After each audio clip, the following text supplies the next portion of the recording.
Welcome to the Allan Gray Orbis Foundation Online Learning Community Podcast Series, where we aim to build our community through learning, sharing, and collaboration. You're listening to another Allan Gray Orbis Foundation podcast, and today's episode is about operational systems in business. It sounds a little boring, but let's explore that in a bit more detail. Today with me in the studio, my two special guests, both entrepreneurs. We've got Carmel and Nicci. Let's start with you, Nicci. Tell us a little bit about yourself and the business that you're in. Okay. I am a young entrepreneur. I have directed and co-founded my own company of YogettaKids. I specialize yoga with special needs children, and I have a huge, vast spectrum of children that I deal with on a daily basis, dealing from age 2 years old until the ages of 18. That sounds very interesting indeed. And in a completely different industry, we've got Carmel. Tell us about your business. Good morning. Thank you. Yeah, we're in the space of taking data and turning it into an operational plan. So I guess for the smart people, that means data mining, data warehousing, and then literally making the data usable for regular folk. Let's explore some of the challenges in running a business like that. Now, one of the things that we're teaching in entrepreneurship is learning from failure and obviously not making the sorts of mistakes that might cause a business to fail. In entrepreneurship theory, one of the things that causes a business to fail is not being able to deliver consistency, predictability, reliability. And the underlying cause of that is operational systems, I guess, in simple terms, how you run your business. So let's talk about perhaps lessons we've learned along the way and how we've used operational systems or operationalizing the way we work in order to fix problems in the business. Nicci, let's start with you. In your business, you're dealing with kids and using yoga as a form of therapy. Let's talk about the operational side of your business. How does it work on a day-to-day basis? Run us through a day in the life of Nicci. So a day in the life of Nicci is I wake up in the morning, I do my own yoga mantras. I then decide I'll either go to gym, have my own me time, do my admin work, and then I go straight into my private clients, or I have my schools that I deal with on a daily basis. We have large groups of children that I teach. I have private clients, and being on my day-to-day basis, it's a lot of energy, a lot of movement. I'm on the go all the time, and it's very fun and exciting. I truly enjoy what I do and how I teach all my students and young children in teaching them how to become their own selves and dealing with it through movement of yoga. This is now a snapshot of what we call an adolescent business, a developing business that's gone through the teething problems. But go back a little bit, in your early stages, while you were busy establishing the business, tell us about some of your biggest nightmare days that you can remember where everything just did not go right. It was definitely finding schools, finding clients for me to approach. My biggest challenge is coming across people who look at me as a person at my age and they think that I'm not who I am, or they take me as I'm this young person and I'm not experienced enough for the role that I play in my company. Or when I approach schools, I get the drop, I give the card or my pamphlets and it gets chucked into the bin. It's my worst challenges that have come into place, and it's very daunting when you walk into a school and you're asking for the certain people that you need to speak to and you just get shut down. It is my biggest challenge in getting into schools. It's not an easy topic to also get into, and going through the correct channels is also very difficult. Carmel, tell us some of the early nightmares you've had. You're obviously also running an established business, but let's talk about the early days when things didn't go quite so well. Tell us about some of the memorable problems and nightmares that still, give you those goosebumps when you think about them. Adam, it's going to have to be about processes. I think my biggest challenge was facing a legal agreement with a business that is now global, and you're a small new entrepreneur, I guess, and you're sitting around a boardroom table with heavyweights. And I will never forget that day. And I will never forget, actually, a senior lawyer in the business contacted me afterwards in the client's business. And he said to me, whoever drafted your contract did a very good job, but I would remove the following clause because there's potential risk for you. And he went on to explain that. For me, that's about passing it forward. He had more knowledge than I did, and he shared an insight. But yeah, the legal side of things still gets me flustered. I have a story to share. In one of my previous entrepreneurial lives, I used to run a restaurant, a coffee shop, for my sins. For those of you thinking about opening a coffee shop as one of your entrepreneurial ventures, I've got one word for you: don't. I remember one nightmare day where we had a bunch of about 100 people for a big lunch. And this was a great revenue day for us. We were making a fortune of money. And the people that we were hosting the function for had a big lunch. It was their year-end function, and they had speeches. And after the speeches, we were supposed to serve the meal. Now, those speeches lasted a long time. We were serving some drinks, and came time for the meal. And I went into the kitchen. I said, right, guys, it's time to go. And then they started putting the potatoes into the oil. My heart sank. And I suddenly thought, but we're ready to serve now, and there's going to be 45 minutes before the first plate of food arrives on the table. Big operational nightmare. So it's one of those occasions that can cause a business to crumble. Certainly that customer never came back. When we fail to deliver to a customer, it usually points to the way we've run the business, to the operational systems that drive the business. Can you share some examples where either what you were delivering was unpredictable or, good one day for one customer, different one day for another customer? How can you guarantee to deliver that same consistency in the products or services that you're selling? I think if I can jump in on that one, Adam, it's got to be about consistency. So you asked a question earlier of Nicci, how does every day start? Every day starts with a plan. And the plan's got to be consistent, it's got to be reliable, and it's got to be tested. Maybe more so in the data space because it's got to be 100% accurate. What's that story? I know we shouldn't use platitudes. And if you fail to plan, and you plan to fail. And it's absolutely true. So, to your restaurant story, if somebody had just done a time and motion study or a time and activity study and said, hold on, folks, the potatoes have got to be in now, you could have circumvented that problem. And we have to start every single day like that, with a team talk, plan. So let me ask Nicci, so your day begins with, I guess, centering yourself before you begin. What was your day like before you started that routine? It was very jumbled. I didn't have a plan. So I would basically wake up, write it on my diary, and then see how I went from there. But if I didn't have my diary, I was completely lost. So in most businesses, there's some sort of a rhythm to a day. When I say a day, I don't mean every single operational day. I'm talking about the way we deliver our products and services to our customers. With a plan, things go so much easier. Without a plan, as we've kind of alluded to, things don't really work out so well. But the plan, what is the plan? How do we arrive at a plan? In one case, we've got a business that deals with people. In another case, we've got a business that deals with technology and IT. What is a plan to you?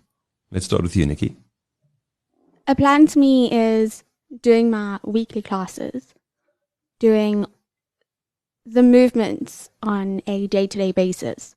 If I don't have that plan for the lessons that I am going to take on, my classes would be a gym, like you standing in a field running around and children are going to go wild. If I don't have a plan, the kids are going to go nuts. And unfortunately, I have had those situations as some of my challenges. But as a person who has been practicing as a teacher, I found my way in preparing that consistency of making sure all the children are on the right level and are capable of centering themselves and listening to their teacher. So in a way, what you're describing sounds like something simple, like a checklist might be, one of the things one needs to have, on the front page of the diary to get those things ready each morning before you leave home, or do these steps before you leave. Yes, and I think it's very important, especially for young students or people that are becoming young entrepreneurs and doing their own businesses that it is so important to have that checklist. Without that checklist, you might feel really lost. I found my checklist and I've been on the right track from the day I'd said go with it. And it's something that can be time consuming, but that extra 5 minutes of your day is so worth doing that checklist. Carmel, tell us what helps plan your day in your environment. I mean, you're dealing with high tech. It should be all systemized, but is it different in your world? It should be all systemized. You're quite right. Then there's the human factor. So I start my day as a human, writing notes. I literally journal for an hour. I have to set 1 month goals or 1 day goals, 1 week goals, 1 month goals, 3 year goals, and then break everything down into bite-sized chunks. So the same applies to systems in a business. What's the end goal? How much data are we wanting to process in a short period of time? What does that look like? How do we put that into incremental steps to make sure that we sort of break it down backwards and then build it forwards to make sure that we can achieve those goals? Systems change constantly. The systems we use today are no longer applicable. I mean, the systems we used 12 years ago are no longer applicable today. That's an interesting thing. We talk about changing systems. It's bad enough when you have to go through the process of putting a system in place. I mean, people don't really spend time thinking about how the actual business of their business runs. They just want to produce the end product. So producing those systems takes time. But now we're saying they change over time. So tell us a little bit about why we have to relook at systems again and again. They have to change constantly. I think we need to acknowledge that we live in a very fast-paced world. If you just have a look at what's happening in the social media space, if we have a look at the way people are communicating, it's immediate. I can send any message to you right now with no delay. And the same is true when you are mining information. You have to be able to process it right now. So the systems, the size of the database, the processes that we used 12 years ago cannot handle the volume of information we need today. The same is true for our highways. The same is true for our cellular networks. So business has got to be flexible. Business has got to be, I think, you have to be able to fast forward 2 years and say, right, what is this going to look like in 2 years? I better start making the change now, because in 2 years' time, it's too late. So from one perspective, we've got the fact that the world around you changes, and therefore it means you need to change your systems. In another environment that doesn't depend so much on tech, Nicci, what does that mean for you? Is looking at your systems necessary in order to maintain, or do you constantly look at the way you do things in order to improve? I constantly look at how I can improve myself and how my lessons can improve, how my children can develop from how I teach. And teaching techniques change over time, all the time, on a daily basis. And I have to make sure that I am developed enough to maintain my consistency and my professionalism. One of the daily or the regular practices you have to go through as a teacher is refreshing your knowledge of your expertise. That is 100% correct. Let's take a look at the way we improve systems or the way we improve our operations. Now, in one of the books that should be a first read for every entrepreneur, a book called The E-Myth, they talk about using systems to underpin your operation and constantly revisiting those systems by watching the way we do things, trying something new, seeing if it works. If it doesn't work, trying something different. And if it does work, operationalizing or institutionalizing that. Now, in your business, Nicci, I'm assuming you have few employees, and in your business, Carmel, I'm assuming you have more than few employees. How do we go about taking a system and operationalizing it in an environment where it's just you and in an environment where there's lots of people? Let's start with you, Nicci. For the amount of people that I deal with on a daily basis, I'm coming to that point where I am expanding at this very moment and looking for people who can work underneath me, and finding the correct person is also very difficult. And I want the right people. I don't want someone who knows how to be a yoga instructor but doesn't like children, or the opposite way of they enjoy children but they've never learned or had an experience of being in the yoga industry or have been to a yoga studio.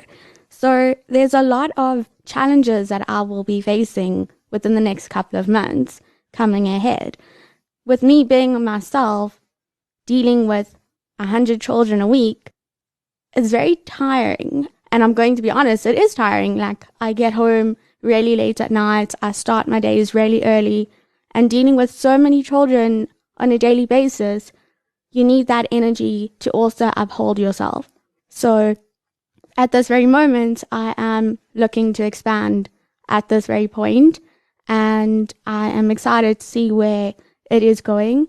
And for the people that are going to be coming underneath my brand, that is expanding on a daily basis into something from very small to becoming a very big platform. So now you touch on something really interesting there, and I want to pick up on that. It's easy enough where, for example, you've got complete oversight over the whole operation. You know, as a small business, you know all the systems, all the processes, you understand your values and the way you're trying to position that business in the mind of your customers. You understand very acutely the quality of the product. But the minute you start including more people in your business, you then exponentially increase the number of problems you're going to allow for. So let's talk about how we bring people into the business so that we can still maintain that level of quality and predictability and reliability in terms of the services and systems. From your side, Carmel, you've obviously been through the process of employing people. How does it work for you? That is an incredibly challenging task. Most of my recruiting actually goes on gut first. So I'm not a techie, I'm not a developer, but I own a software business, which tells me that if you have the attitude or the aptitude, you can pretty much achieve anything. Insight, industry knowledge are going to be key. It's about somebody who can fit in with the team and fit in with the business's culture. And I think the upside of a small business is that you can determine the culture up front. So we are very much high performing. There is no such thing as I can't. My favorite statement is, for heaven's sake, we're working out how to live on Mars. Don't tell me it can't be done. So it can be done. It always can be done. Is this something you say to your staff? All day, every day. So that, I guess that means I'm not the easiest person to work with. But if we want to be exceptional, we have to have that attitude. We have to have a can-do attitude. And it's very much about collaboration, because no one person has all the answers. And we make most of our big decisions that way. We sit around a table and say, right, what's the end goal, or what's the problem? How do we best solve for this? Bearing in mind that we're looking for water on Mars. Can be done. One of the theories that Michael Gerber proposes in the E-Myth is that one designs the organization as a whole. The biggest, most complete version of this organization, even if you're a one-person show.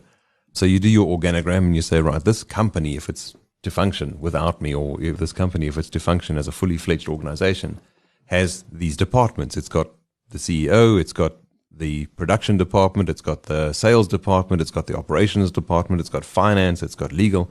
And one defines the whole organizational structure. And then you put the names of the people doing the jobs, me, in every single box. But what that does is it starts causing you to think about the business as a collection of functions, as opposed to the business as you doing everything. And as you refine each function, so you start understanding what goes on in that particular function, and you look for a person to do that job. In your struggle now to start expanding and finding people, you mentioned that it's now a matter of finding somebody who's got one skill, so it's either teaching or yoga, and then training them on the other, which is loving to do this job with kids. What do you find you're looking for, or what are the challenges that you're finding in looking for that combination of people? The challenges that I'm facing at the moment is finding that correct person who has that niche for loving and caring for children, and at the same time that enjoys doing the yoga movements and being in the yoga industry, or has been taught how to teach yoga to other people, maybe on a children's level or maybe on an adult level. And finding that person with both of them together has been pretty tricky. And yeah. Is it possible to find somebody with 90% of the skill and train them on the other 10%, or are all the skills that we're looking for in your particular example, is it essential to find all of them in the same person? So if I don't find someone with the skill that they have in terms of teaching children how to be a yoga student, it would have to be on my part to obviously train them. And become a teacher underneath me and get the experience that is required prior to becoming a yoga instructor. So what are we looking for in the employees? Carmel, you mentioned looking for effectively heart, and then you train the rest. Nicci, there are some proper qualified skills you need, and then you're looking for the right kind of person, I guess. We're talking about building culture in this organization, something you mentioned there, Carmel. Let's talk about this concept of culture in the business and the way it affects the product we deliver. As business owners, we're very particular about making sure this business is, delivering a product of a certain quality that we are proud of. You can hire people with skills, but it doesn't necessarily mean they're going to do the job the way you want it to. So culture, what is culture in your business, and how does that affect the way that people do their jobs? Let's start with you, Carmel. I think culture is absolutely essential because it dictates the way you handle your clients. And if you don't have clients, you don't have a business. So it's absolutely, how can I serve you? How can I best add value to your life? And the other thing I say all the time is if we're not adding value, we don't deserve to have you as a client. Yeah. So it's about thinking beyond. We can't work in an environment where we are, this is what we've done for the last 2 years, so we're going to keep doing it this way. That just doesn't cut it. It's okay, we did it like that for 2 years because it worked, but the environment has changed, but our clients are getting more data savvy. Therefore, we have to constantly be 3 steps ahead. So what are we doing? And that for me is a culture. It's a serving, let me delight, let me be better. That's in your mind. How do we get that into the minds of people without you constantly telling them? How do you operationalize that? And that, I guess, is around the recruiting process. That's where it gets challenging. So are you hiring somebody who has a specific skill set? Skill set is critical. What is their attitude around that skill set? Because it's all attitudinal. And I think you have to lead by example. If you're a leader, you have to be prepared to muck in when things are going tough. And you also have to lead by, this is the way we do things here. Yeah. This is how we treat our customers or our clients. This is what we do for them. So culture is probably one of the most difficult things to control as you expand. Let's hear it from Nicci's point of view. How do you define the culture in your company, and how do you plan to get the new people that you employ to carry on that culture?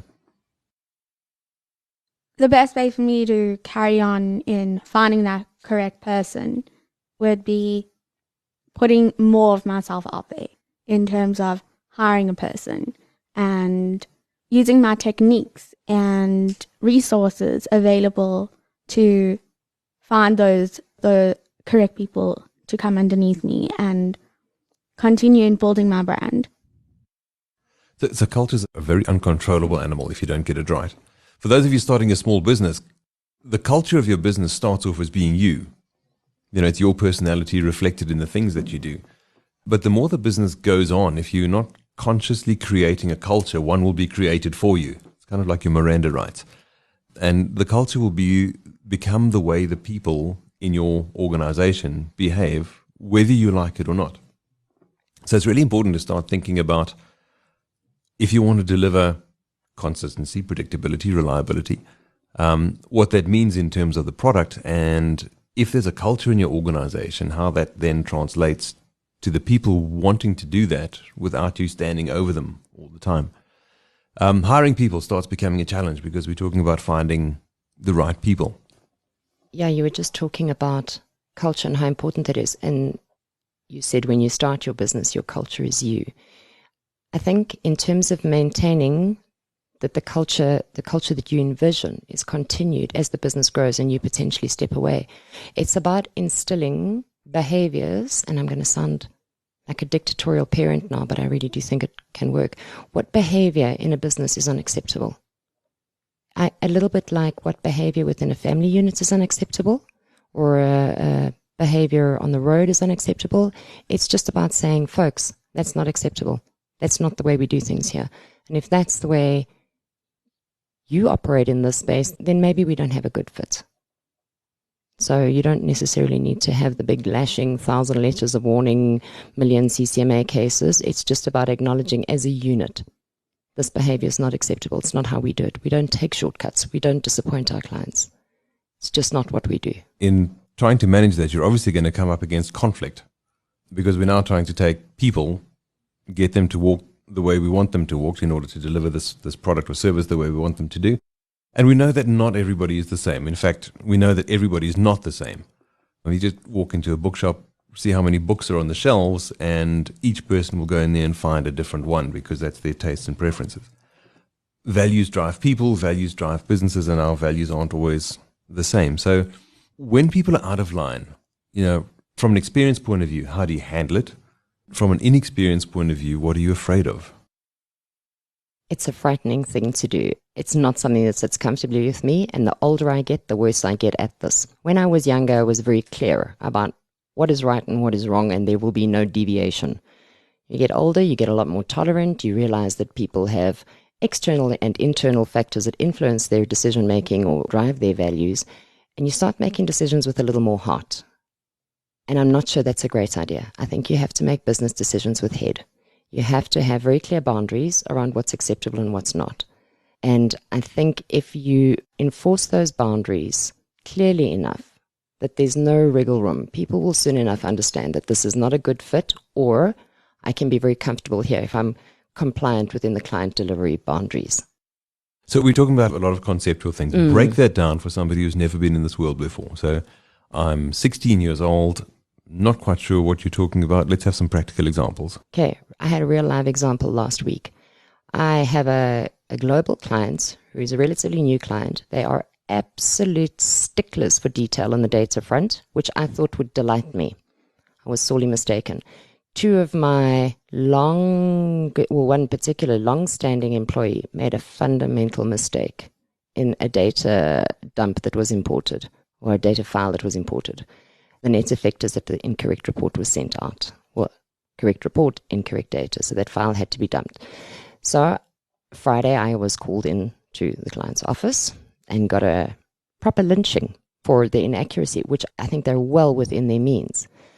So I have spent the last 2 days thinking about how to handle this, because my initial reaction was absolute fury. It's a rookie error. We don't make rookie errors. We've been doing this for too long. And then I had to take 2 days to unpack, to say, right, what is going on in this person's life right now? If I do something like happens in a corporate, give this person a final letter of warning, what are the consequences? Am I going to potentially lose somebody who has been a good employee? Am I going to completely demotivate somebody? Or am I going to give them the shock that goes, oh my gosh, she's serious, we can't do this again? And that really is what it's about. It's about looking at when the situation presents itself, when people make mistakes, and we all do. How do you react? And once you've chosen your path of reaction, understand what the consequences are going to be from the other person's perspective. How will they react? Because different personalities will handle it differently. Sure. We started off talking about operations and delivering consistency. We're ending up talking about how vital a role people play in that whole process. Now we're talking about managing people, because I guess that's one of the most challenging things in any organization. Nicci, what are your fears as a young entrepreneur about to start employing people? What are your fears about your role now as a leader, and maybe potentially dealing with a conflict that's going to come with some of these people you're about to employ? I think the challenges that I have coming ahead in terms of the conflict, I'm not a confrontational person, and I don't do well with it. I'm one of those soft-hearted inside people that prefer to talk it out instead of shouting at the person or becoming like an arrogant, like high-headed person who is going to shout at their employees and say, listen, this is what you can't do, in a very arrogant way. But how I could take that situation is I could speak to the person who I encounter with and speak to them on a personal and softer level and explain to them what they have done wrong and speak about it, and instead of giving like a warning, but also being firm at the same time, which I'm actually used to doing and being a firm person. I also find that being firm, I also have to play fair, but in the correct boundaries. I think you speak the voice of a lot of people that have never gone through the road of employing and dealing with people. I mean, I guess the longer you've done this, the easier it is. But being firm doesn't necessarily imply being aggressive. You know, one can be very assertive without being aggressive. Being confrontational doesn't mean that you have to be ugly about it. If you want your business to run the way you want to as a leader, I mean, you have to be fairly firm and direct about what you are and what you are not prepared to let go. We've had certain instances in our own company where, yeah, we've made the same sort of mistakes that you've spoken about, Carmel. And it's the way you deal with the mistake that makes all the difference in the world. Remember, you've got the same person who still has to work for you. And you don't want to demoralize or demotivate them. You want them to see this thing as a mistake the same way as you've done, but you still want them to continue, working for you. Very hard when you've got employees and emotions involved. From your point of view, Carmel, what are some of your key kind of lessons that you would like young entrepreneurs to learn about beginning to deal with people, but being assertive in the way you want them to do the job properly? Don't work with people, work with plants. No, seriously. I think the most critical thing you can do as a young entrepreneur is decide very clearly what your outcomes are. So what is your objective? What do you want to achieve? Who do you need along the way with you? But set out a roadmap so that when somebody joins you, they know the journey. You're able to say, we're going to do this, we're going to that. Step 2 is this, step 3 is that. Once we've worked this out, we're going to move to step 4. If you tell people what is coming and what they're expected to do, you will be more easily guide them along the path. So I think from recruiting new people, just understand yourself what your objectives are. So that implies very clearly understanding the job and the role that the new person is doing and literally walking them through a very well organized job function. And what the end goal of the business is. So make an assumption that if you're bringing on a person, it's because there's more to achieve than you can do on your own. So you have a goal that supersedes what you can do in your personal capacity. So these are my goals, these are your goals, and together we're going to achieve the following in the following time frame. So interesting, you say from the outset you bring a new person in, but it's not just you and your job, it's you and us together and how we're going to get this business to where it's going. Absolutely. No man is an island. You can't do it alone. You cannot do it alone. And to bring the people along with you, they need to understand why they're there, how vital the role is that they fill. So now we're stepping onto the realm of leadership and vision. I don't think enough young entrepreneurs are aware of the importance of leadership in business or being a leader. Nicci, how does the concept of leadership, I mean, have you ever had to stop and think about yourself as a leader in your business? Yes, I have. And taking the roles that I have been taught from a young age, being at, let's say, certain schools, I have taken those responsibilities and techniques that I have been taught, and I'm now putting it into my own business of integrity and respect and the core values of what my company stands for and the core values as to how I am as a person, that I'm going to move it into my company, and bringing those values onto children and teaching them those values. At what point in your walk as an entrepreneur, Carmel, did you find that you understood or defined your values, and how have you filtered those through into your business so that they form part of your consistency, predictability, reliability of the products you produce? That's been an interesting journey. There's been some absolute bucking the system around not having formal processes and using formal tools. I was wrong. Use them from the very beginning. Get a good lawyer, get a good accountant, get a good project management tool, get a good time tracker, get them. It will make your life so much easier. I think when you start as an entrepreneur, you think, this is going to be such fun. We're all going to be driven. We're all going to be motivated. We're all going to do this, and we're going to achieve that goal. It's a bit like herding cats, really, really. No, you have to define the goal. You have to put the steps in place. So I didn't, and it took me about 5 years of beating my head against the wall to realize this is actually far easier than I'm making it. Put the building blocks in place. Yeah. Just conform. So I have a story to share from my walk as an entrepreneur. While I was running a one-man show, it was a business that was really a sideline gig that I never really wanted to work or be corporate. And one of my kind of values was lifestyle and freedom. And so I built a business around lifestyle and freedom.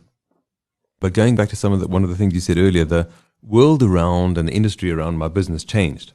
and it could no longer survive as a lifestyle business for one person. So it had to start employing people. And I had this thing in my head that I would never employ people because people were unreliable and you couldn't deal with people. What I didn't realize was that my fear of employing people was due to my inadequacy as a leader. I didn't want to deal with conflict, and I didn't know how to deal with people. So it wasn't the fact that, people were bad. It was the fact that I was inadequate as a leader of people. After I'd been through some leadership training, I went and did an MBA completely by accident. I learned that one could start systematizing a business, and the sideline gig of my company began to grow and grow. Now, looking back, we've got a company that has a number of employees, and each of them are so motivated and tied into the vision and what the company does that it's a lesson for young entrepreneurs out there that building the right business and having the right vision from the start shapes the way you train people and move them into your business.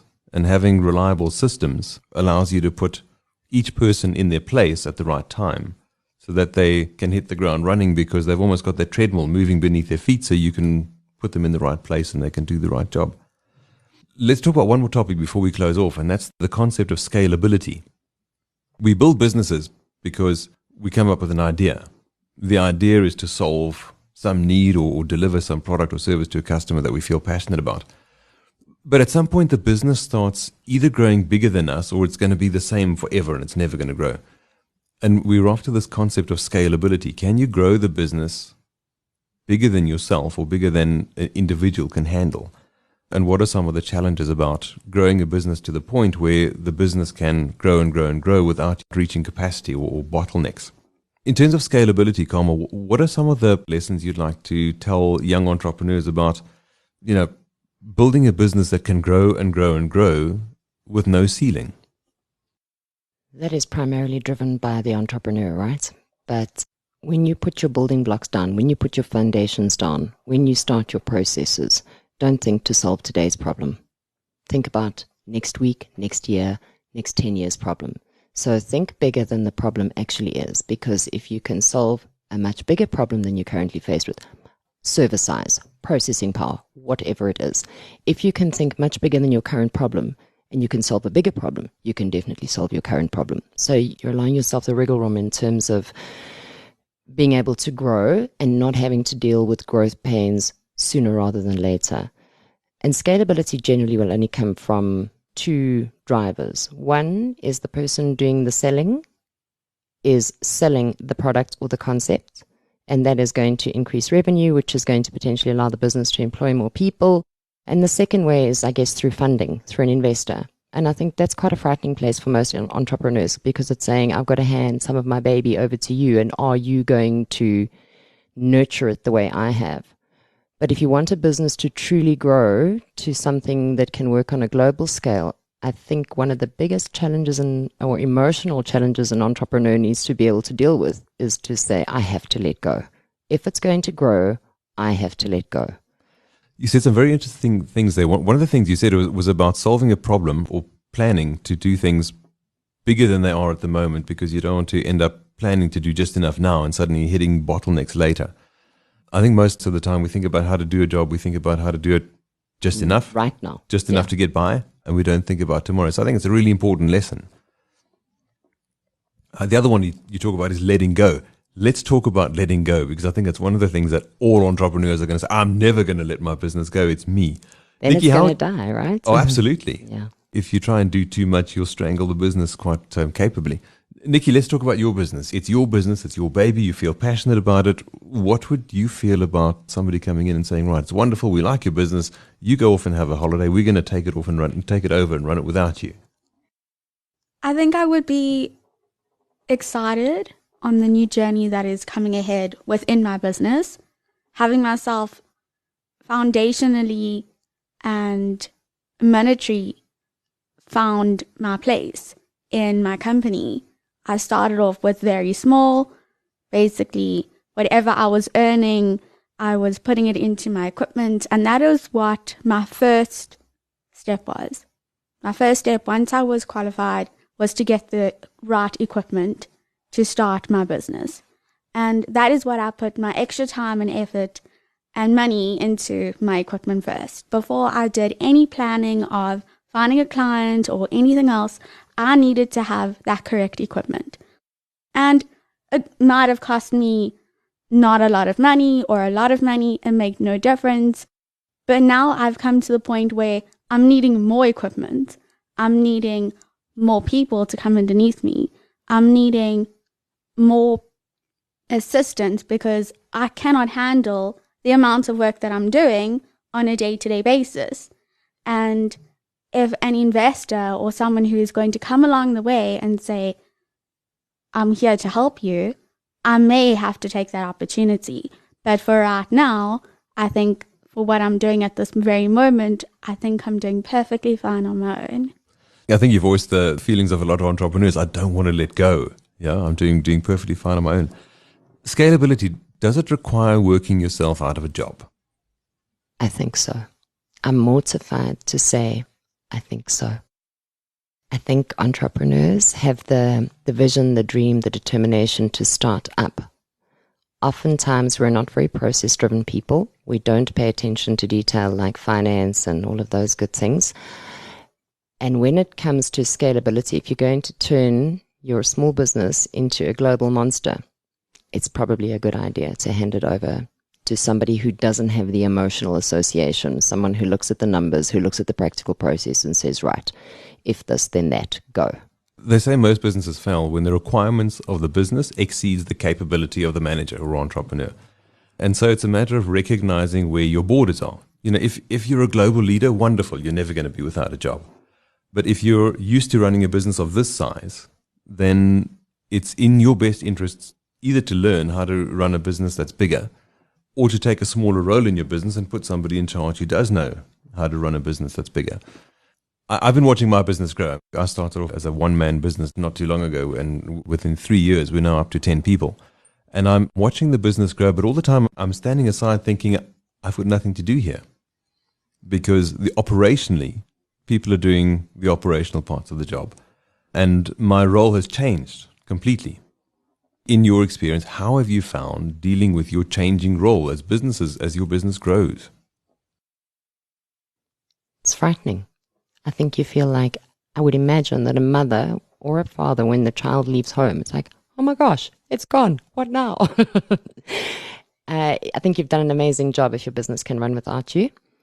Until such time as you either sell it or grow it into something enormous and put somebody else at the helm with you, I think you will always have to dip back in at a point in time because there will be legacy stuff that you will know.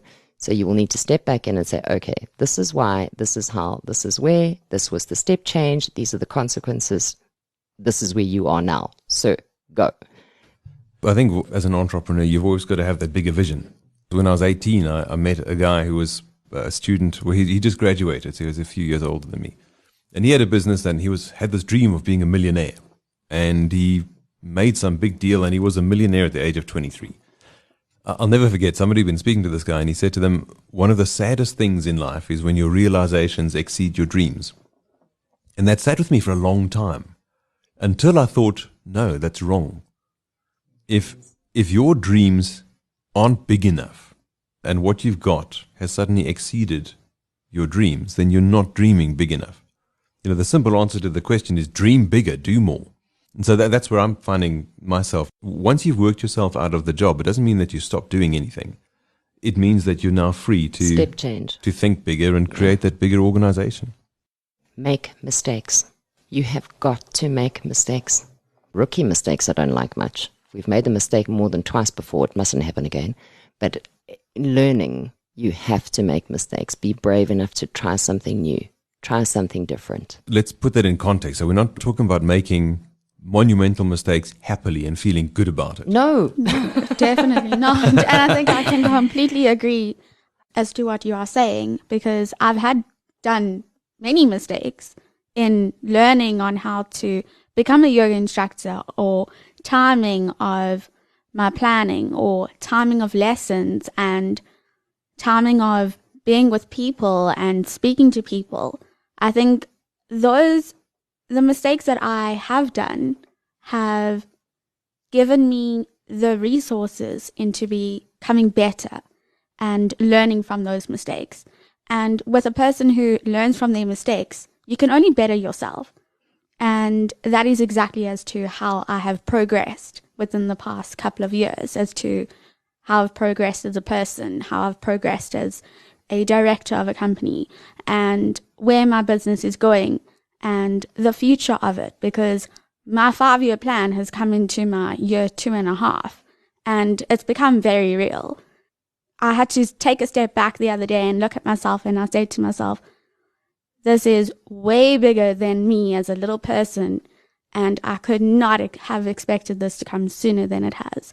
And I'm excited for the journey that I'm coming within the past next couple of months. But it's also very daunting. It's a huge step and a huge risk that I'm taking. To be honest, I'm very excited in the risk.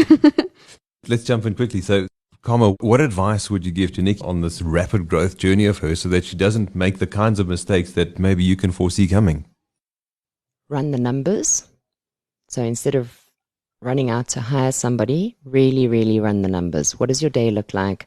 What does your rand value look like? What is the consequence going to be of a person? What are they going to cost you physically in terms of, from a pecuniary point of view, cost you in money? And what are they going to cost you in time for you to train them to bring them to where you want them to be? And what's the benefit of having them there right now? And make the mistake. And don't lie down and cry once you've made the mistake. And if you make a bad hire, fix it quickly. Fix it quickly. Because if you take it with you, it compromises the very thing that you're trying to build. Thank you so much. I completely have taken all that information in, and I'm now going to take that to my drawing board. I would add one more thing. So one of the things that we've done, that we stumbled across at Imaginate, was the thing called the audition day.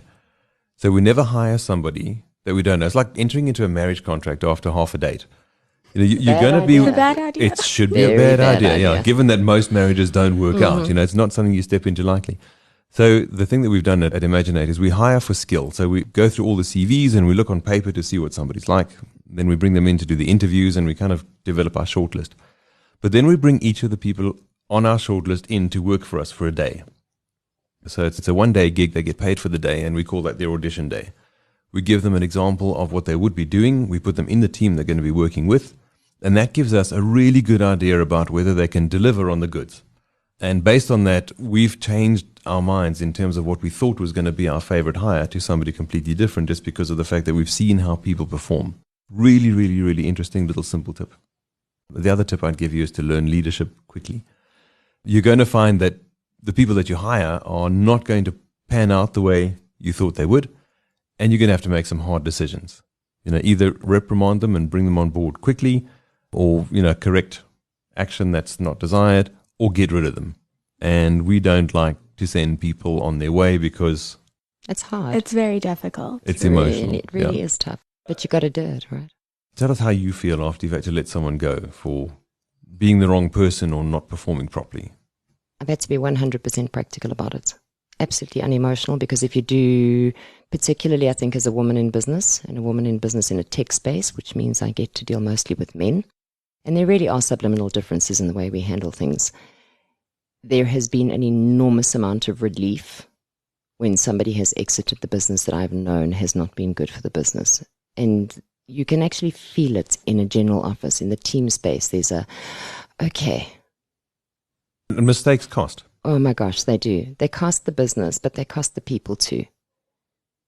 So if you have somebody, I had a 2IC for a period in time a good few years ago, and when I was around, he was 100% supportive. When I physically wasn't in the office, he would, if I'd sent somebody for training that he didn't think they should have gone on, he would attack that person, but not in front of me, saying like, what have you done this training for? I thought we weren't going to use this language anymore. And then this person is feeling horribly insecure, like, oh my gosh, why did she send me on that training? Does she not want me to be in the business anymore because this person says we're not going to be using that language anymore? And it's like, how did this happen? Because you don't know exactly where people are challenged and where people are threatened. And as it turned out, the language that the girl was learning was a language he was not proficient in. But as my 2IC, I trusted that he would learn from her. And he was not a learning kind of person. And it cost us. So looking back, Is there anything that you would have done differently in your walk as an entrepreneur?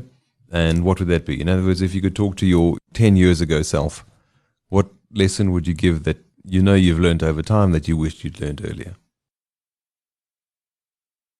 Get the processes in place sooner. Literally, the document everything that is a daily process. If it can be automated, automate it. Find the systems, use the systems. Put in the hard yards to understand what's available. Make a selection, apply it, just use it. Make it mandatory in the business. Interesting, very interesting indeed. Nicci? I think having your goal and achieving your goal and putting the correct systems in place to achieve that goal and having the correct people underneath you or to support you and guide you are what has helped me become the person that I am today. Well, that was our session on systems in business. As you've heard, there's a really deep reliance on systems all the way throughout business, and there's different elements and different components to what makes systems work in a business. There's the actual system and operational processes itself, but more important, as we've come to identify through this discussion, it's about the people involved in the business and the way that we as the leaders of the business relate to them. A big thanks to our guests for joining us today in the studio, and thank you for listening. You've been listening to another Allan Gray Orbis Foundation podcast.